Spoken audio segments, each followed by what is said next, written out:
Thank you very much. I want to now call on Habiba Hamid, who is from Migrant Rights, the United Arab Emirates, who served as the rapporteur for this theme in the civil society discussions that took place during the weekend. My name is Habiba Hamid of migrantrights.org. I speak to the concerns raised by my peers on migrant rights and protection. One, we urgently call upon the United Nations to define and create a protective framework pertaining to stranded migrants in distress. As Mr. Peter Sutherland and others earlier outlined, Libya's rebirth of 2011 vividly alerted the international community to the dangers that stranded migrants face. Yet we would also remind the good offices of the President of the General Assembly, and indeed the BPRM representative, that migrants are stranded in situations not limited to conflict or disaster. The many thousands of Filipino, Indian, and other migrant workers left destitute in Saudi Arabia earlier this year, and the thousands of sub-Saharan African migrants that remain at the Yemeni-Saudi border form, to paraphrase Mr. Sutherland, the preeminent acid test of the UN's effectiveness.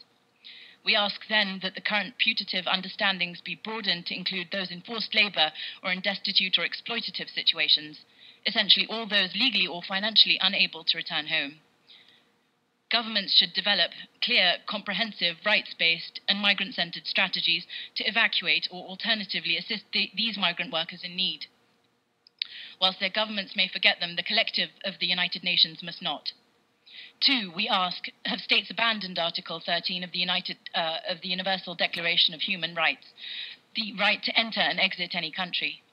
We call upon the United Nations to recognize that migrants in transit require special attention and the development of new strategies. We believe there should be an end to administrative detention for migrant workers.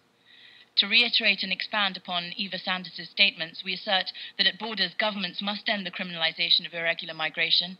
Those who experience rape, trauma, or other forms of violence while in transit must have the right to access justice from the state. And a firewall between immigration controls and justice systems ought to be created. Further, states must prevent abuse and the use of force during migration processes. Thirdly and finally, CSOs have expressed concern as to border protection and securitization. Last year, 129 migrant bodies were recovered in South Texas.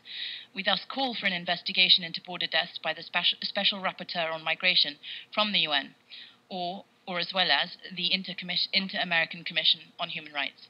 Thank you very much. Thank you very much.